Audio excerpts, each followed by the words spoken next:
नमस्कार, मैं नंदिनी चौहान और आप देख रहे हैं चैनल 9 न्यूज। अगर आपने हमारा चैनल सब्सक्राइब नहीं किया है तो सब्सक्राइब करने के साथ ही बेल आइकन दबाना नहीं भूलें। खबरों पर जाने से पहले नजर डालेंगे आज की टॉप हेडलाइंस पर। उदयपुर के गोगुंदा क्षेत्र के तरपाल जंगल में तेंदुए का शव मिलने से मचा हड़कंप। वन विभाग के अधिकारियों ने कहा, पोस्टमार्टम की रिपोर्ट के बाद तेंदुए की मौत के कारणों का होगा खुलासा।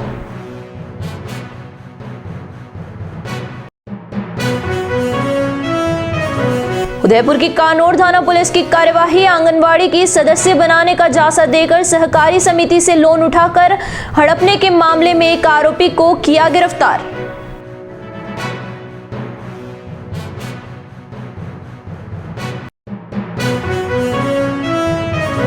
उदयपुर की प्रतापनगर थाना पुलिस की कार्यवाही, 3 लाख रुपए की कीमत के अवैध अफीम दूध के साथ एक आरोपी को किया गिरफ्तार।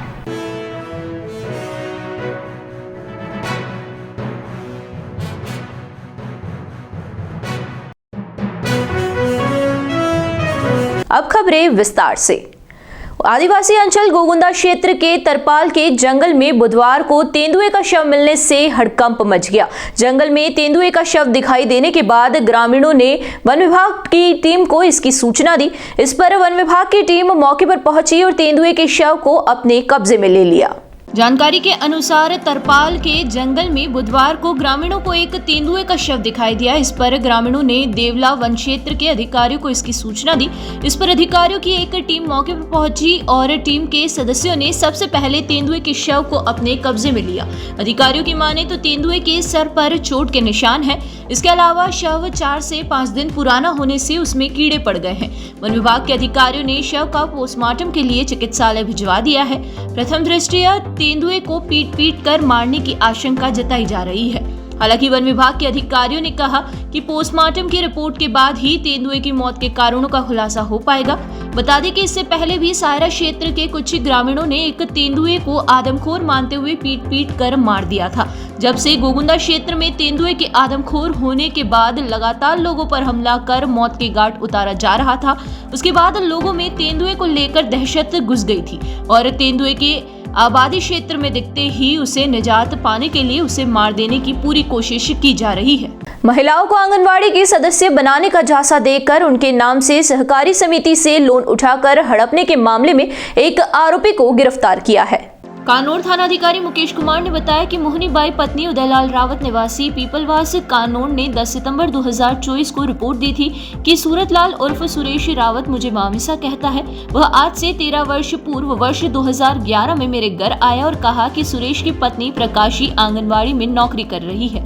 आंगनवाड़ी के विकास के लिए व पोषणहार के लिए आपको कागजों पर अंगूठा लगाना है और आपको तो बस हाँ करना है। उसके बाद मुझे बहला फुसला कर उसकी कार में बैठाकर पहले कानोड़ सहकारी समिति जो होमाघाड़ी कानोड़ के पास में है वहां ले गया और वहां पर मुझे बहला फुसला कर आंगनवाड़ी में विकास पोषणहार की बात कहकर 2-3 कागजों पर मेरा अंगूठा लगवाया।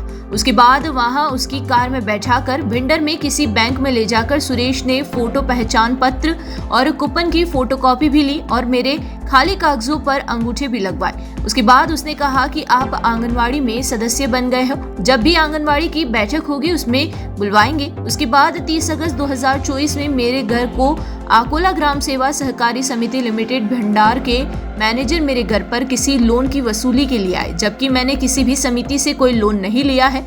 मैं अनपढ़ महिला हूं जिसका लाभ उठाकर सुरेश ने मेरे साथ धोखाधड़ी की है और आंगनवाड़ी में सदस्य बनाने के नाम पर आंगनवाड़ी में पोषणहार के नाम से हमारे कई कागजों पर मुझे अंधेरे में रखकर अंगूठा लगवाकर हमारे नाम से लाखों रुपए का लोन उठा लिया है।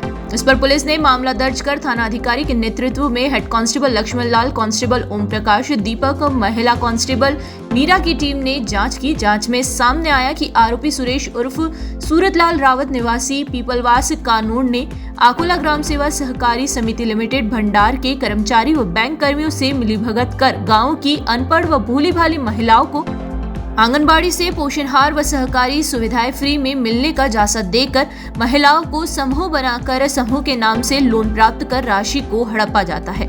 आरोपी से पूछताछ की जा रही है। उदयपुर की प्रतापनगर थाना पुलिस ने बुधवार को अवैध रूप से अफीम दूध की सप्लाई करने वाले एक अभियुक्त को गिरफ्तार किया है।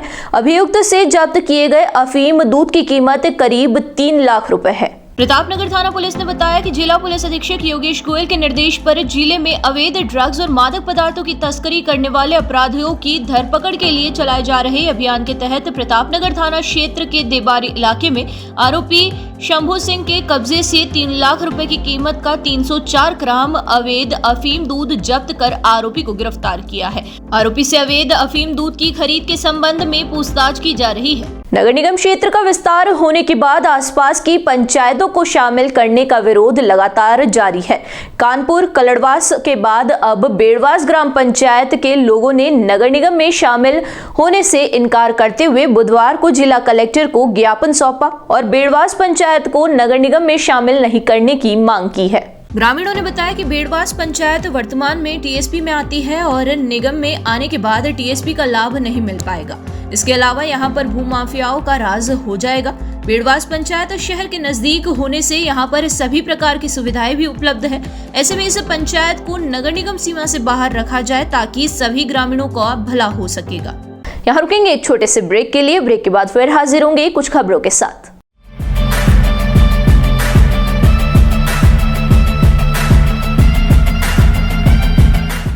ब्रेक के बाद फिर से आपका स्वागत है। बढ़ेंगे अगली खबरों की ओर। परिवहन एवं सड़क सुरक्षा विभाग द्वारा राष्ट्रीय सड़क सुरक्षा माह के 8वें दिन बुधवार को शहर के फतेह स्कूल पर यातायात पुलिस और आधार फाउंडेशन ने नवाचार किया। जिला परिवहन अधिकारी अतुलजी शर्मा ने बताया कि इन नवाचारों से आमजन में अगर थोड़ा सा भी बदलाव आता है तो यह एक बहुत बड़ी पहल होगी। आधार फाउंडेशन के नारायण चौधरी ने बताया कि यमराज द्वारा हेलमेट नहीं पहनने वालों की गाड़ी के पीछे बैठकर समझाइश की। सीट बेल्ट नहीं लगाने वाले चालकों के से सीट बेल्ट लगवाए गए।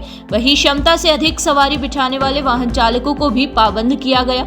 यमराज ने 2 पहिया 3 पहिया के साथ 4 पहिया वाहन चालकों के साथ अलग अलग अंदाज में समझाइश की और कहा कि यमराज उन्हें खुश देखना चाहते हैं। जो सुरक्षा से नाता तोड़ेगा एक दिन दुनिया छोड़ेगा। परिवार से रखो नाता, यमराज से नहीं। इस तरह के स्लोगन के साथ चौराहे पर नियम तोड़ने वालों के साथ समझाइश की गई। यातायात निरीक्षक संजय ने युवाओं को हेलमेट और सीट बेल्ट 2 पहिया पर 2 से अधिक सवारी नहीं बिठाने की शपथ दिलवाई। यातायात नियमों की पालना करने वालों को चॉकलेट खिलाकर मुंह मीठा करवाया गया। जैसा ये आप सबको विदित है, इस हर वर्ष की बात इस वर्ष भी सड़क सुरक्षा माह का आयोजन किया जा रहा है गवर्नमेंट की तरफ से, जो कि 1 जनवरी से 31 जनवरी तक चलेगा। इसमें विभिन्न गतिविधियाँ की जाएगी विभाग की तरफ से, जिसमें मुख्य रूप से प्रदर्शनी है जो कि सूचना केंद्र में लगाई गई है। चेटक पे कल इसका उद्घाटन किया है। और इसके अलावा ऐसे कंपटीशन है, ड्राइंग कंपटीशन है, नुक्कड़ नाटक का आयोजन है और विभिन्न तरह के एक्टिविटीज़ है। रिफ्लेक्टर लगाना, सड़क से स्कूलों कॉलेजों में जाकर सड़क से संबंधित नियमों की जानकारी देना, ये सभी लोग जो गतिविधियाँ की जा रही है लोगों को जागरूक करने के लिए की जा रही है, जिससे जो रोड एक्सीडेंट में कमी लाई जा सके। जो कि क्योंकि प्रति वर्ष हमारे देश में 1.5 लाख लोग रोड एक्सीडेंट में मारे जाते हैं, जो कि बहुत बड़ी आपदा है, जो कि तीसरा मुख्य कारण है सबसे अधिक मृत्यु का जो अपने इंडिया में। तो इसलिए सड़क सुरक्षा नियमों की जानकारी करके देकर लोगों को जागरूक करके हम सड़क सुरक्षा नियमों को अपनाकर निश्चित ही एक्सीडेंट में दरों में कमी लाएंगे और लोगों को जागरूक करेंगे। और उसकी जो थीम है इस सड़क सुरक्षा माह की जो है परवाह केयर, जो कि आपको स्वयं भी सुरक्षित रहें और दूसरों को भी सुरक्षित रखें और लोगों को अपने सड़क सुरक्षा नियमों की अपनाते हुए और लोगों को जागरूक करें और खुद भी सेफ रहें, दूसरों को सेफ रखें। इसमें सड़क सुरक्षा के एक्सीडेंट में कमी लाई जा सके। 13 और 14 जनवरी को आयोजित होने वाली 37वीं डांगी समाज खेलकूद प्रतियोगिता को लेकर बुधवार को पत्रक का विमोचन किया गया। रॉयल खेड़ा स्टेडियम पर समाज के वरिष्ठ जनों के साथ खेल संघ के पदाधिकारियों ने पत्रक का विमोचन किया। 14 जनवरी को कानपुर खेड़ा स्थित स्टेडियम पर मुख्यमंत्री भजनलाल शर्मा के आगमन को लेकर डांगी पटेल समाज द्वारा इस पत्रक का विमोचन किया गया है।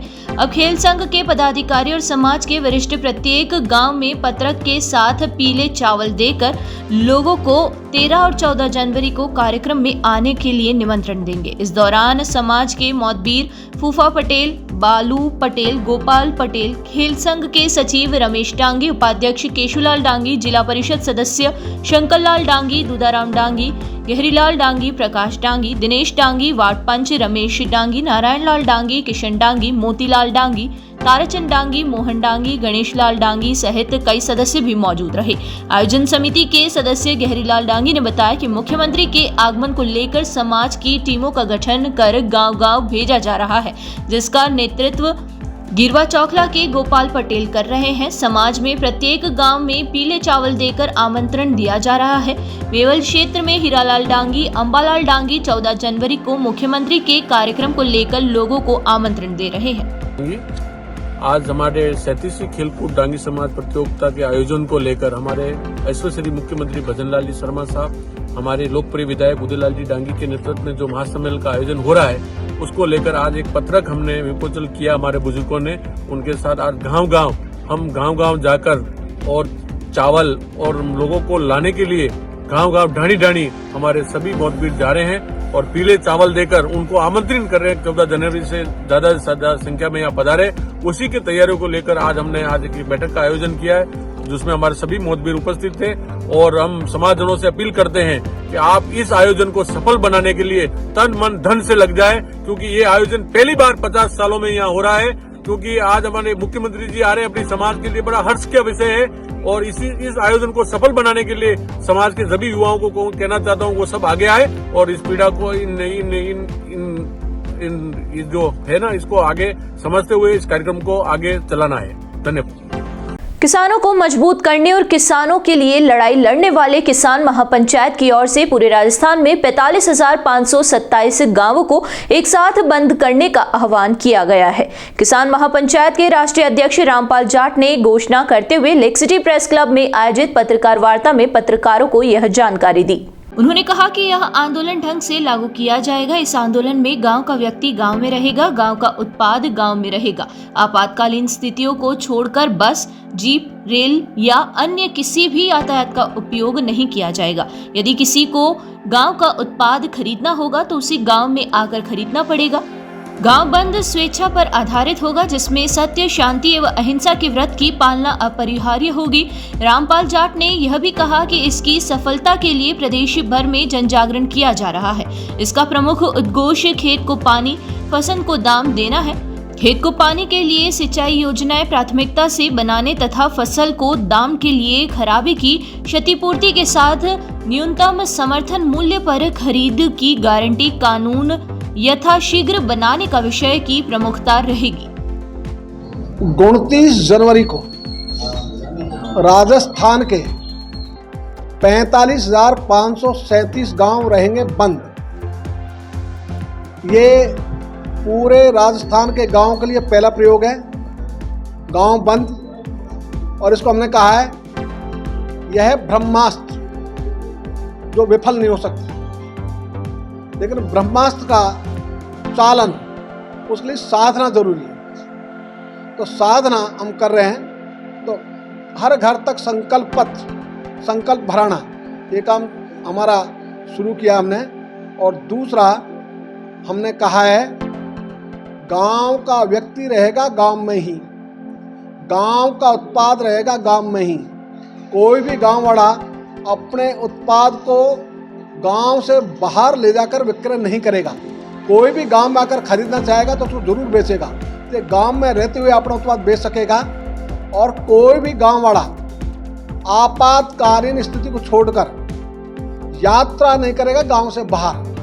इसलिए न बस में बैठेगा, न जीप में बैठेगा, न रेलगाड़ी में बैठेगा, वो अपने गांव में रहेगा। और अब तक हुआ है कमाई को छोड़कर लड़ाई। अब हमने कंसेप्ट दिया है कमाई के साथ लड़ाई। तो लड़ाई और कमाई साथ साथ चलेंगे। तो कोई भी वाहन यदि चलाना चाहेगा तो हम उसको रोकेंगे नहीं, जाम नहीं करेंगे। उसका डीजल है, जलाओ, गांव वाला कोई नहीं बैठेगा। तो ये सत्य, शांति, अहिंसा, इसको मजबूत करने वाला कदम है। किसी भी प्रकार की टकराहट वो इसमें संभावित ही नहीं रहेगी। तो हमने ये इसी ढंग का प्रयोग किया है कि लोग स्वयं को रोकना सीखें, अपनी बात रखने के लिए, अपना रोष व्यक्त करने के लिए स्वयं को साधें। इसलिए ये गांव बंद का प्रयोग है और अब तक हमारे भारत बंद, राजस्थान बंद, उदयपुर बंद, जयपुर बंद, इसका अर्थ है दुकानों का फोटो ले लो, यदि दुकानें बंद हो गई तो छपेगा बंद 100% सफल। प्लास्टिक प्रदूषण आज एक गंभीर समस्या बन चुका है, जिससे निपटने के लिए कंपोस्टेबल उत्पादों का उपयोग तेजी से बढ़ रहा है। Association of compostable products in India, जो भारत में कंपोस्टेबल उत्पादों की सबसे बड़ी संस्था है, इस दिशा में महत्वपूर्ण भूमिका निभा रही है।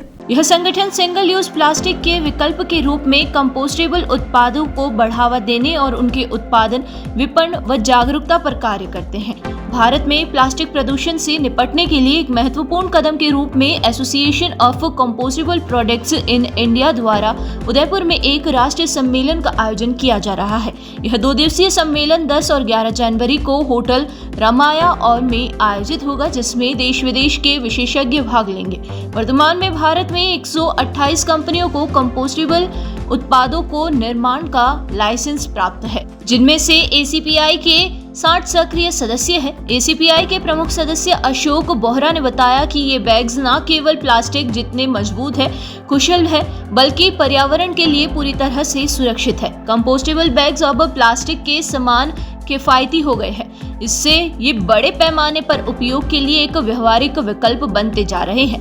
उन्होंने बताया कि compostable garbage bag, carry bags और कटलरी जैसे उत्पाद कॉर्न स्टार्च और आलू स्टार्च से बायोडिग्रेडेबल पॉलीमर से बनाए जाते हैं। ये बैग्स सही परिस्थितियों में 180 दिनों में पूरी तरह खाद में बदल जाते हैं, जिससे पर्यावरण पर कोई नकारात्मक प्रभाव नहीं पड़ता है। इनके विघट के बाद कोई हानिकारक रसायन या माइक्रोप्लास्टिक नहीं बचते हैं। हम लोगों का अभी 2 दिन का सेमिनार है, कॉन्फ्रेंस हो रही है 10 और 11 को, association of compostable product. We are dealing with compostable products जो कि अल्टरनेट टू प्लास्टिक है। तो पूरे इंडिया ने, गवर्नमेंट ऑफ इंडिया ने सिंगल यूज़ प्लास्टिक पे ज़्यादातर बैन लगा दिया है। तो जो कंपोस्टेबल है ये एक नेचुरल अल्टरनेटिव है प्लास्टिक का, और उसी के ऊपर हमारे जो 63 मेंबर्स हैं वो डिस्कशन और ग्रुप डिस्कशन, प्रमोशन एक्टिविटीज़ होने वाली है। तो ये चलेगी 2 दिन तक। कल हम लोग का चेक 2 बजे के बाद शुरू होगा, 2-3 टेक्निकल सेक्शन कल होंगे। उसके बाद में 11th मॉर्निंग को से टेक्निकल सेक्शन है, 4-5 टेक्निकल सेक्शन है।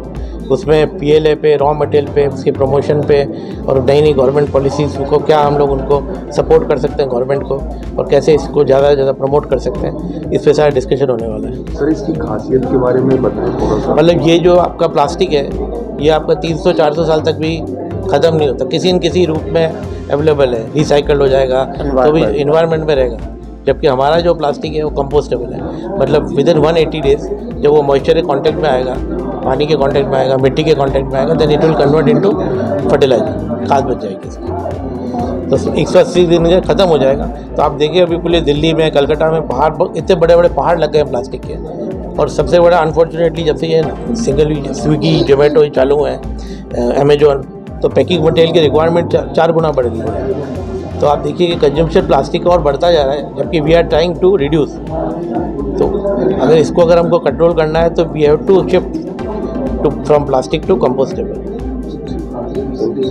राजकीय मीरा कन्या महाविद्यालय में 10 से 11 जनवरी को 30वें राजस्थान समाजशास्त्रीय संघ का अंतरविषयक अंतर्राष्ट्रीय सम्मेलन आयोजित होगा। इस सम्मेलन का विषय तकनीक, नैतिकता और पर्यावरण सतत समाज के भविष्य की दिशा है। यह सम्मेलन हाइब्रिड मोड में आयोजित किया जाएगा। सम्मेलन के उद्घाटन सत्र में राजस्थान विश्वविद्यालय की कुलपति प्रोफेसर अल्पना कटेजा मुख्य अतिथि होगी। शहर विधायक ताराचंद जैन और बीकानेर के महाराजा गंगा सिंह विश्वविद्यालय के प्रोफेसर मनोज दीक्षित विशिष्ट अतिथि होंगे। उद्घाटन सत्र में प्रमुख वक्ता प्रोफेसर दीप्ति रजन साहू, प्रभारी समाजशास्त्र विभाग लखनऊ विश्वविद्यालय लखनऊ, प्रोफेसर सहल सहली जबोली, New York institute of technology USA और प्रोफेसर विस्लेस साइरस सुक्यून क्वान विश्वविद्यालय सियोल दक्षिण कोरिया होंगे।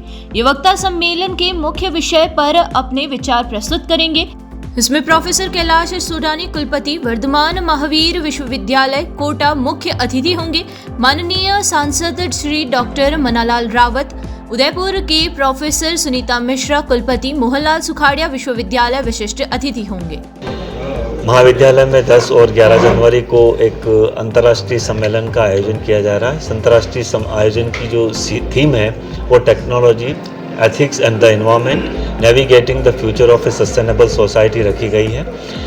ये एक अंतर्विषयक अंतर्राष्ट्रीय सम्मेलन है जिसमें देश विदेश से आने वाले विषय विशेषज्ञ अपने विचार रखेंगे और विचारों का जो मंथन चलेगा उसका हमारा मुख्य उद्देश्य यह है कि इस एकमात्र वासोपयोगी जो हमारा ग्रह है पृथ्वी, उसको कैसे भावी पीढ़ियों के लिए सुरक्षित रखा जाए ताकि हमारी प्रगति भी अवरुद्ध न हो और हम अपनी प्रगति के साथ साथ जो हमारे मूल्य है, हमारी जो नीति है और हमारा जो पर्यावरण है उसका संरक्षण कर सकें। जो राजस्थान सोशियोलॉजिकल एसोसिएशन की 30th इंटरनेशनल कॉन्फ्रेंस हो रही है उसकी ऑर्गेनाइजिंग सेक्रेटरी हूँ और 10 और 11 जैन को हम लोगों के यहाँ पर ये कॉन्फ्रेंस हो रही है 2 दिन की। और इस कॉन्फ्रेंस के अंदर देश विदेश से न केवल participants online and offline mode पर जुड़ेंगे और अपने विचारों को शेयर करेंगे।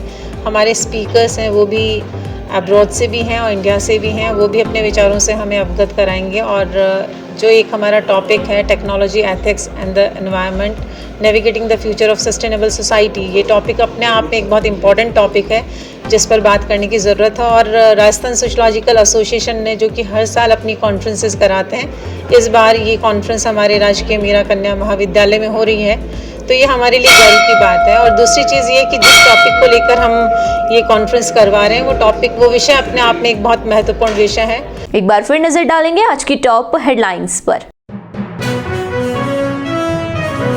उदयपुर के गोगुंदा क्षेत्र के तरपाल जंगल में तेंदुए का शव मिलने से मचा हड़कंप। वन विभाग के अधिकारियों ने कहा पोस्टमार्टम की रिपोर्ट के बाद तेंदुए की मौत के कारणों का होगा खुलासा।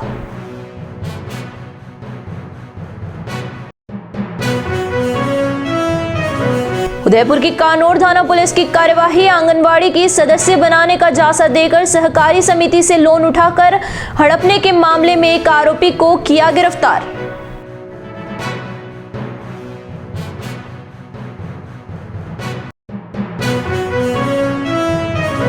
उदयपुर की प्रतापनगर थाना पुलिस की कार्यवाही, 3 लाख रुपए की कीमत के अवैध अफीम दूध के साथ एक आरोपी को किया गिरफ्तार।